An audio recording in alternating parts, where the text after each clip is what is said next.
outside immediately after the closure and ask more questions? Or?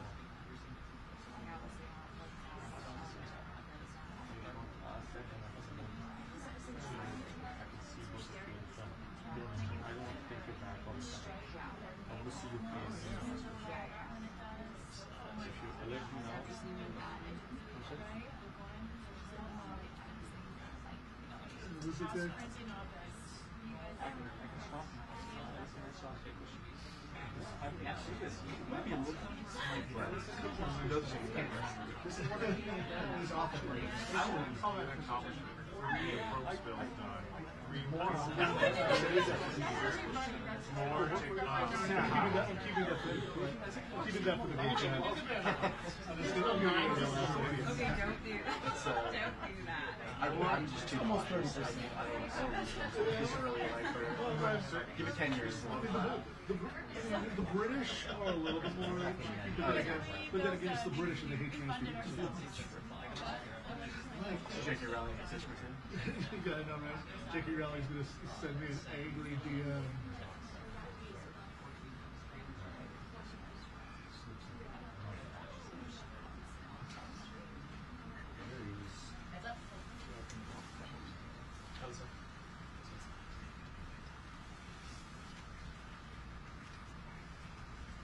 Okay, who put the podium so high? And my box isn't here either. Yeah, we're going to turn it down. You going first? No. All right. Well, good morning, everybody. I hope you all had a happy Thanksgiving and got to spend some time with friends and family. Before I begin, though, I need to acknowledge the tragedy that struck Washington just before Thanksgiving. Our National Guard was attacked on American streets, and so was our nation's generosity, compassion, and sense of security. It was wrong. It will always be wrong. So please join me in praying for the families, first responders, and every guardsman still in our capital today. Now, to the work before us in the House. Millions of Americans just returned from Thanksgiving on a holiday where they watched get expensive, more expensive every year under Joe Biden.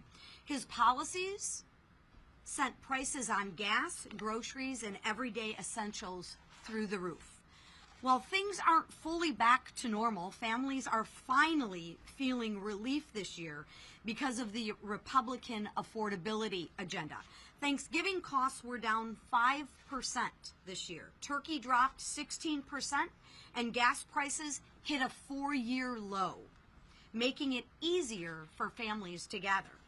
But we're not done. This week, House Republicans are taking direct aim at Washington's red tape that is crushing small businesses and draining household budgets. So think of this. Small businesses now pay nearly $14,700 per employee just to comply with federal rules. Meanwhile, families lose more than $16,000 a year to hidden regulatory taxes. And that's just unacceptable. So House Republicans are acting. Our affordability agenda will move forward with the Dump Red Tape Act and the Small Business Regulatory Reduction Act. These are real reforms to roll back Washington's overreach and put power back where it belongs. The power needs to be with the workers, with the families, and with the job creators, not with the government. Democrats created this affordability crisis. They buried families under regulations, spent trillions on pet projects, and siphoned off Americans' hard-earned money to appease their radical base. We're not letting that stand. House Republicans are actually cleaning up Bidenomics. We're ending Biden inflation and restoring an America that working families can afford to thrive again. Thank you. Mr. Nunn. Hey, thank you very much, Chairwoman. This week we're going to be running some very important legislation, particularly dealing with the Communist Party of China. I'm so thankful for our leadership team standing up to this. And let me tell you a little bit about what's happening in the heart of the heartland, right here in Iowa. Look, I started off my career as a counterintelligence officer for 20 years. I worked directly inside China, and we saw what communist China brought to the United States, not just in the buying of farmland, but literally sending agents to my district and pulling corn seed out of the ground so they could replicate it back home. But now they're not just growing or coming after what we grow in our fields, they're coming after what we grow in our classrooms. Most recently, a group from Des Moines Public Schools was taken on an all-expense-paid trip to be inside China. But the Chinese weren't there under the facade of friendship. They were there to collect information, to exploit, and to manipulate. They forced these kids to hand over their digital information, required them to use WeChat, an internal public server for China, started an early process of cultivation, and in the counterespionage world, we consider this source recruitment. Consistently, I've had parents across Iowa say, how is this allowed to happen? And the simple truth is, there's no law preventing it. The Chinese government is creating a series of shell organizations to recruit kids to come to China and then exploit them the moment they set down in soil inside Beijing. This has to stop. I'm so proud of this team for helping us stand up to what the Politburo in Beijing is trying to do to kids in Des Moines, Iowa, and across our country. We have the opportunity not only to push back, but to send a strong signal that we have a friendship opportunity with China that is real, but we will not stand by while Chinese communist agents attempt to recruit kids for future exploitation. Whether it's in ag or whether it's in the classroom, we have the opportunity to say no, and this team has stood up to do it. Thank you very much, Mr. Speaker, for your leadership. Thank you. $1 billion. That's how much money has been stolen from the hardworking taxpayers in my home state of Minnesota. And if that's not egregious enough, some of these taxpayer dollars have allegedly been diverted to al-Shabaab terrorists. Under the failed leadership of Tim Walz, Minnesota has become a hotbed for fraud. We knew it was bad, but now, thanks to the work of our new U.S. Attorney for Minnesota, the true size and scope of the crimes is being brought to light, finally. $250 million in the feeding our children scandal. The largest pandemic fraud case, by the way, in the country. 14 million robbed by a woman who fraudulently diagnosed Somali children with autism, then billed the taxpayer for the services that were never provided. Over 5 million stolen by individuals falsely claiming to provide housing assistance to those in need. These are just some of the fraud schemes that have been federally charged, and I want to emphasize that because our failed governor tried to claim that he's been prosecuting. He hasn't even investigated. There are even more, by the way, that are under investigation, including 80 autism clinics that are currently under investigation. Career fraud prosecutor and former acting U.S. Attorney for Minnesota, Joe Thompson, said the amount of fraud, quote, takes my breath away.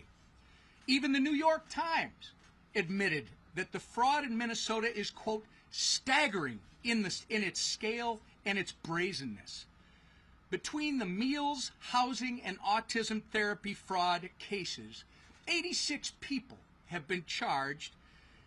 Of those 86, 78 are of Somali descent. Let me be clear, it is not racist to call out criminal behavior. And we're going to not cower to baseless labels while Minnesotans, including law-abiding Somali Americans, get robbed blind. While Tim Walz refuses to take accountability for the fraud he created and enabled, President Trump is committed to justice for the crimes against the taxpayers of Minnesota, and I am too. I want to thank Treasury Secretary Scott Bessent for launching an investigation into this important issue. Minnesotans deserve answers and accountability, and we're not going to rest until they get both. And thank God for President Trump raising this because no one was covering it. We've been sounding the alarm on this fraud for over 3 years. No one in this room and no one back at home was reporting how bad this is. Finally, because of our president raising the issue, people are talking about it. And I'd be remiss if I didn't mention before I left what our conference chair talked about when we started. My wife Jackie and I are praying for the family of Sarah Bergstrom as they grieve this infuriating and unfathomable loss. We're also praying for Andrew Wolf as he continues to fight for his life. These two guardsmen are heroes who answered the call to keep this city safe. Justice must be executed swiftly for this heinous and targeted act. And with that, I yield to the leader. Thank you, Whip. Our country was shocked the day before Thanksgiving to see just a senseless, violent act of this tragedy attack on our National Guardsmen here in D.C., the West Virginia National Guardsmen that were both attacked for just doing their jobs and keeping D.C. safe. I, too, want to extend my prayers and sympathy to Sarah Bergstrom's family for the horrible loss of her life and just senseless loss of life for such a young girl with great promise. And then, of course, Andrew Wolf, who is still at the hospital fighting for his life from the gunshot wounds that he suffered. And we keep him in our prayers, his family as well, and pray that he is able to recover and come back. And I know the people of West Virginia share that. The people of America share those prayers. This week we have a number of bills we're bringing to the floor to continue to address some of the problems that were created by the Biden administration that drove up inflation, that drove up higher costs. We saw so many ridiculous rules and regulations that added cost to the products we buy, our small businesses that were under attack. And so this week we're bringing a number of bills to reduce those regulatory attacks on small businesses. Giving small businesses relief also gives families relief in terms of lower costs. We're going to bring more bills that came out of the Education Committee to take on what is happening in our universities and our schools where the Chinese Communist Party tries to move Confucius Institutes into our schools, teaching our children, trying to put communist ideas into our children in our schools. And so we're going to continue to have more transparency and prohibit that kind of money coming in from China to our schools. We're bringing the SCORE Act to give some structure. Over the years, you've seen lawsuits erode the ability for the NCAA to even police college athletics, to the point where now it's the wild, wild west. There are no rules in place, no structure. You have people that can play until they're 26 years old in college athletics. You don't have any protections for a lot of the student athletes. And so we first restore the ability for policing through the NCAA. Congress won't be doing the regulations. It will be the NCAA having the ability to police college athletics again. We also protect women's sports. We protect Olympic sports by ensuring that you have an equal number of women's sports to men's sports, that you have a minimum number of sports, so that a lot of the Olympic sports that are so important to our country, as we see the Olympics coming up here again. In many cases, our Olympians come from the college ranks, and so we protect that too. And again, just putting structure in place for what is right now wild, wild west atmosphere. And we're going to continue to work on health care proposals to ensure that families have choices and lower premiums. That's what Republicans care about. Democrats have never cared about that since they passed the Affordable Care Act and all the broken promises and lies that went with it. If you like what you have, you can keep it. Probably the most broken promise in all of politics, where millions of families lost the good health care plans that they liked because of the Affordable Care Act. And of course, there's nothing affordable about the Affordable Care Act. All we've seen is increased cost, 80% premium increases. Democrats just concerned about bailing out insurance companies who get record profits while families see higher premiums because of that failed law. What we want to do is give families options, lower premiums for families. And again, we've brought some bills to the floor already. We're going to keep bringing bills to the floor to do those two things, to lower premiums for families and give them options so that they can get what's best for their families. They don't have to be enforced into a plan that the government tells them they have to be in, that's too expensive for them and doesn't work for their family. they can buy whatever they want that makes sense for them and for their family. So we're going to continue to work on that too as we move an aggressive agenda, and that agenda is led by our speaker, Mike Johnson. Thank you, Mr. Leader, this leadership team, Colonel Nunn, for being here with us this morning. There is a lot going on, and we want to give you some updates on things. I hope everybody had a blessed Thanksgiving. It is true that our hearts were heavy, of course, with Sarah and Andrew, these two selfless National Guardsmen who were senselessly attacked while they volunteered for service to defend the rest of their fellow Americans, and they literally took bullets for it. And so our prayers are with Andrew as he recovers, and our hearts and prayers are with the family of Sarah. It reminds us that freedom isn't free, and some people make the ultimate sacrifice so the rest of us can have that. You know, I was reminding our conference this morning, 1789, our first president, George Washington, was the first to issue a national day of thanksgiving and prayer, a proclamation. And he declared that because the Congress requested it of him. And of course, Washington was the first and best person to do that, to start the tradition. And he wrote famously in his proclamation, he said, it is the duty of all of us, it is our duty to acknowledge the blessings of God, to be grateful for what he's done for our country and all of us individually, and to humbly implore his protection and favor. It's never been more important to do that, and it's a great reminder. Thanksgiving is a uniquely American holiday, as we know, and it's a great time to sit around the table and be reminded of those blessings, and chief among them is the freedom that we enjoy, and we do not take that for granted. So it's proper, appropriate for us to acknowledge those sacrifices. Now, there's a lot going on across the country. There's a special election in Tennessee today, you may have heard, Tennessee's 7th District. I spent all day there yesterday. I think it was 10 hours and 12 events, I think. I was with Matt Van Epps, our Republican extraordinary candidate for the seat there that is open and will be filled today in the election. He's running against someone who truly is, by any objective measure, a real radical.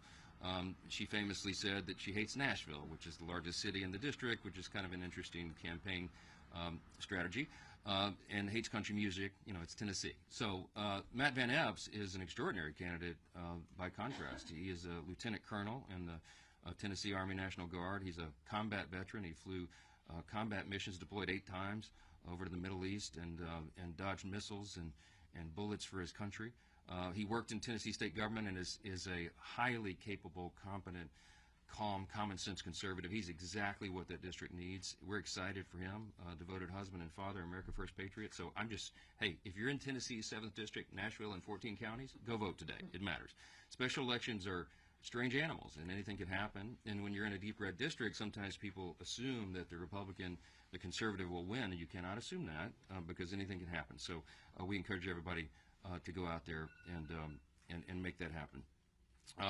The people are fired up. I was there and really enjoyed the energy there. We're going to see that across the country next week as we go into this very important midterm election next year. I mean, in all the weeks ahead.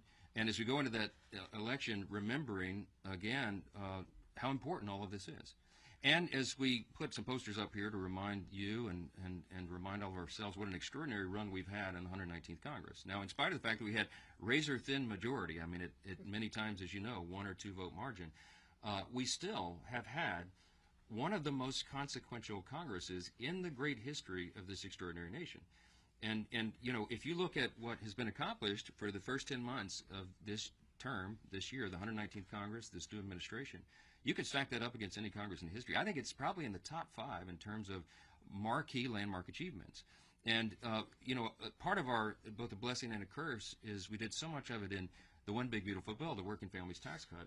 There's so much to talk about. It's as if it just got brushed aside. But the component pieces of that is some of the most nation-shaping, productive, pro-growth policies that have ever occurred to help all Americans. And we look forward to all the provisions of that bill being implemented beginning really in earnest in the first part of the year. And so the first quarter, second quarter will be a very different scenario.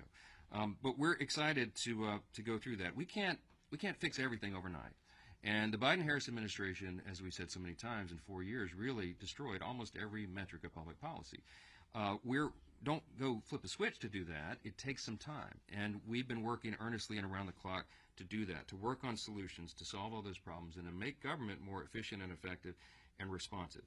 Republicans have been delivering and working to bring down costs for American families, to fix the Democrats' broken health care system, and to rid our streets of violent criminals and dangerous illegal aliens. All this has been our goal since January, and we've been delivering.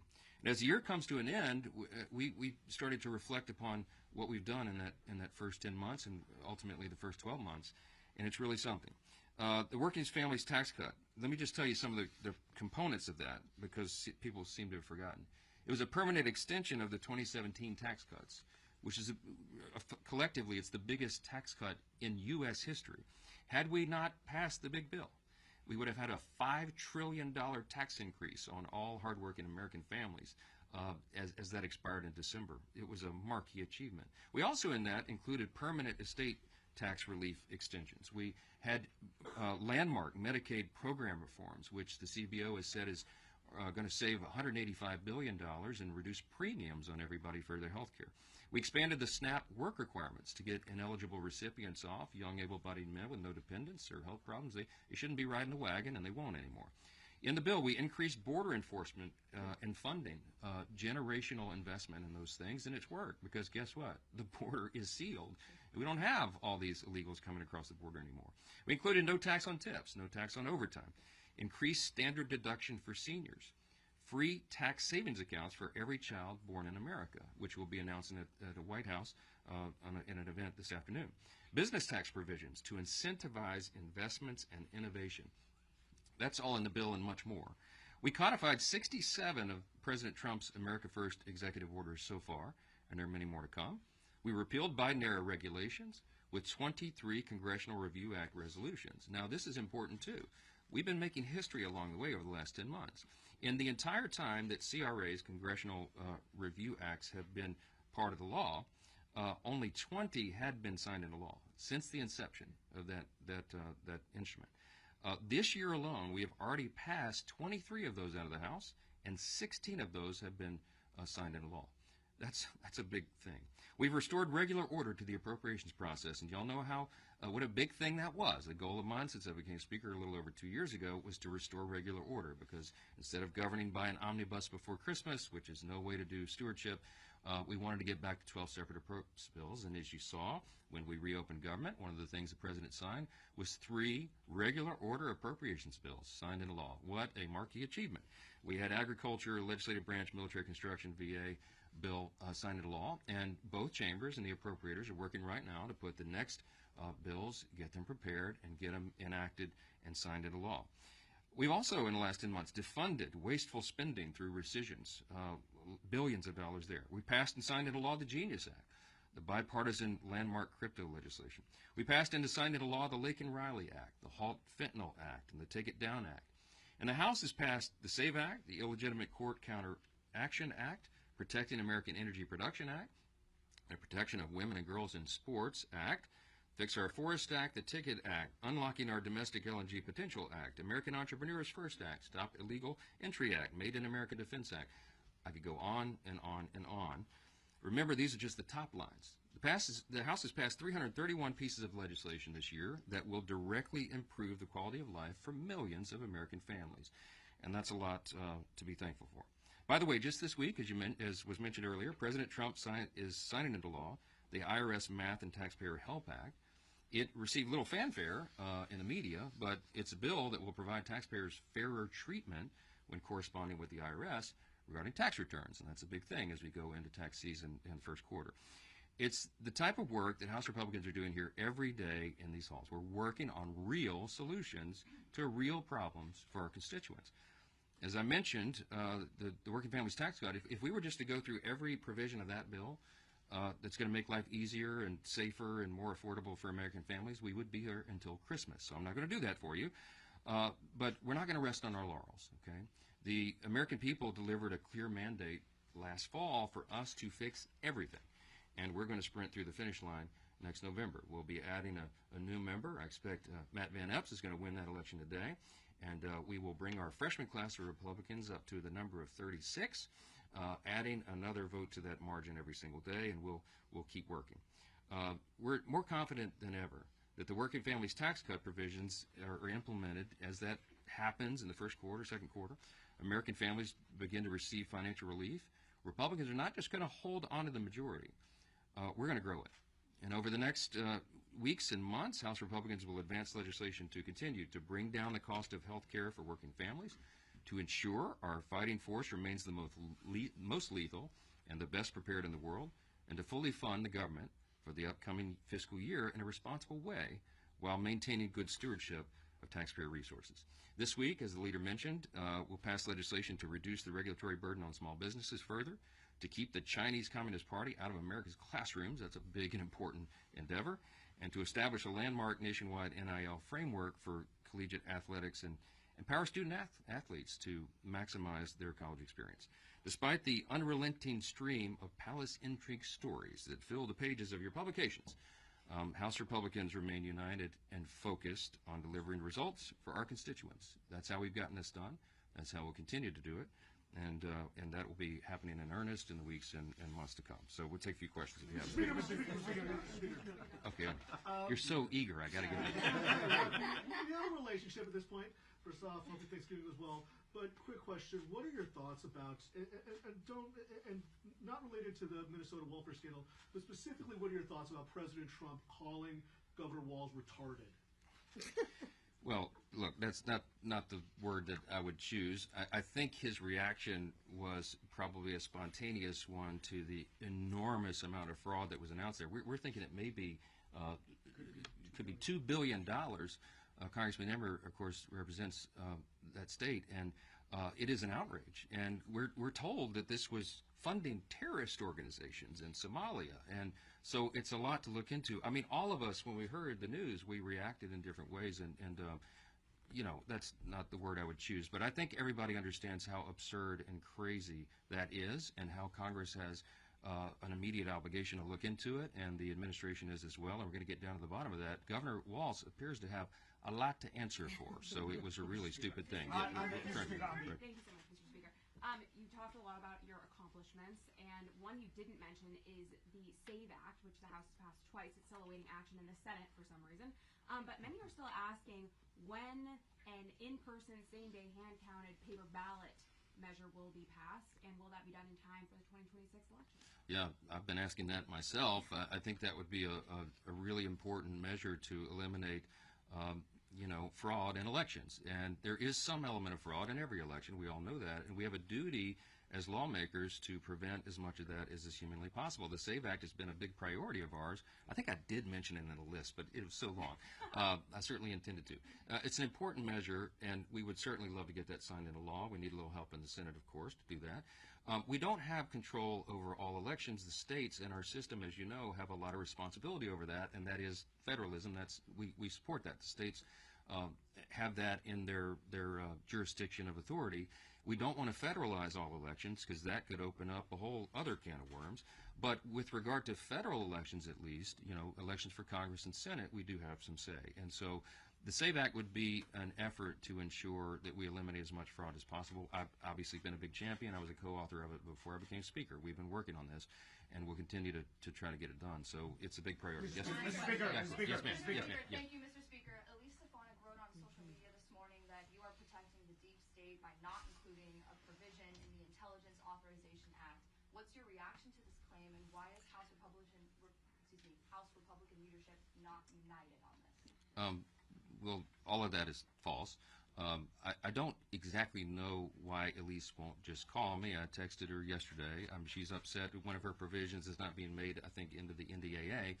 I explained to her on a text message as soon as I heard this yesterday. I was campaigning in Tennessee, and I wrote her and I said, what are you talking about? This hasn't even made it to my level. The way regular order works is, and I think she should know this, we'll be talking about it, I'm sure, today. The way this works is that it has to go through committees of jurisdiction if it will be attached to the NDAA. And this provision that she's working on, I think, is under the jurisdiction of judiciary. And so there's a four corners engagement and agreement that's required. You all know how this works.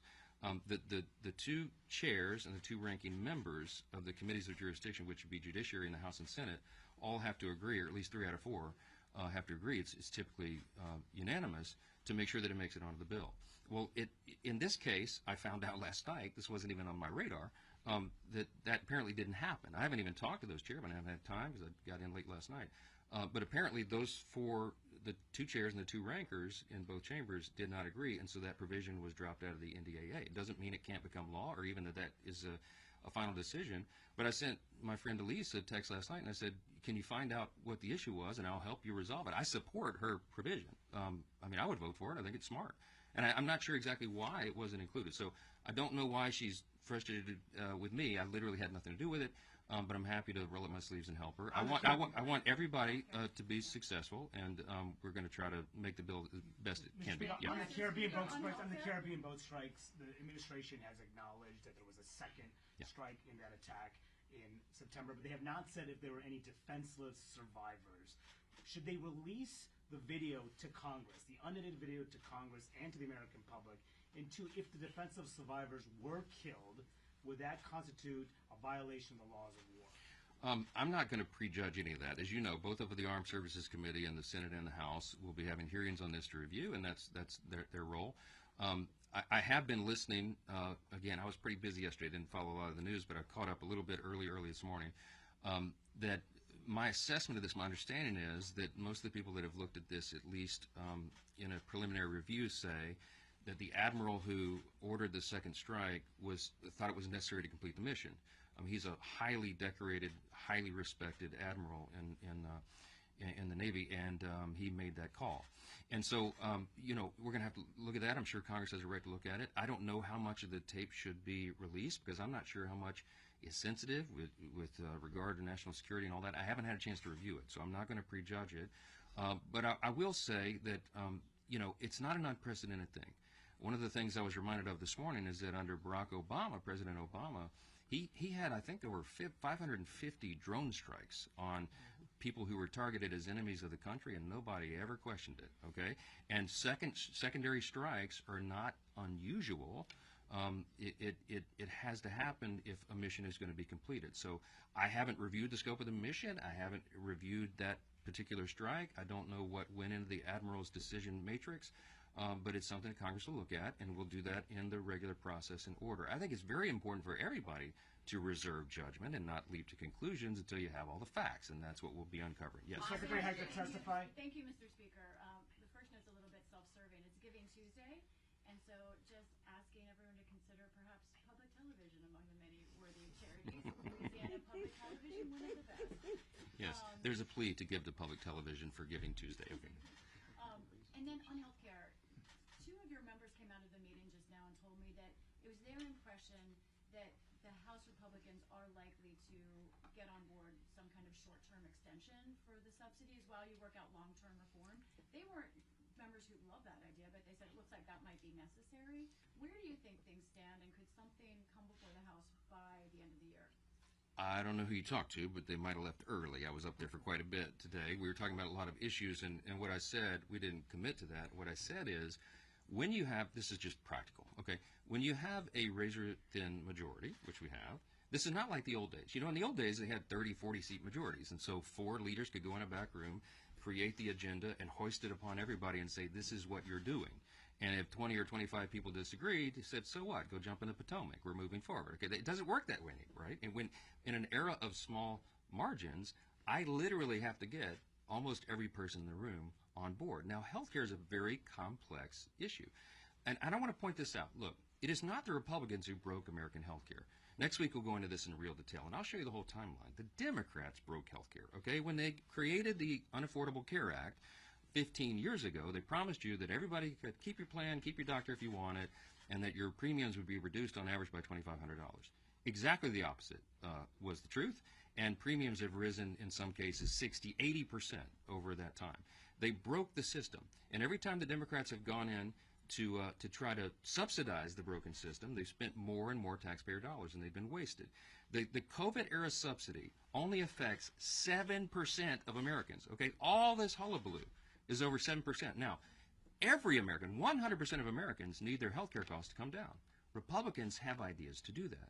Now, what I've got to do is build consensus deliberately around the best ideas, and we've been working on that. The majority leader has been quarterbacking this effort with the chairman of the committees of jurisdiction, with the Docs Caucus, and with individual members who this is their passion, and they really spend a lot of time thinking and working on it. And we're pulling those ideas together, and there will be a Republican response to this, okay? So I can't project in advance what that will be, because I don't know what the consensus is in that room, but you will see our sleeves rolled up and that work being done in earnest this week as we bring all that together. I told everybody we are going to respond. We understand the need of bringing down healthcare costs and at the same time raising access to care and quality of care. The Republican Party is the party that can do that. The Democrats have demonstrated for 15 years they broke the system and they keep doubling down on the broken system, okay? Hey, and guess what? If you love your Obamacare, you'll get to keep it, okay? We're going to improve the system for Americans. We have good ideas to do it. We have a lot of thoughtful people working on this, and we'll be pulling it together. So no, the answer is no, I did not project any outcome of this morning. We were talking about the various ideas, and we're working right now. People are very passionate about this, and they should be because their constituents understand the necessity of it. So we'll keep doing that. Thank you all so much, and be more later today. The Tigers. Do you know that the Somali Autism Society, they actually work on helping Somalis get properly diagnosed? They're with the Minnesota Autism Society. By the way, the fraudsters have put real autism claims at risk. No, I know, but there's a charity that actually focuses to counteract the misinformation. Do you know about them? The misinformation. The misdiagnosis. I meant to say, like, there's actually really good. You should check them out. We're working with actual Somalis that are impacted. Yeah, I know. Yeah. I was trying to help them. Yeah, because I'm really good friends with the Somali Autism Society in Minnesota.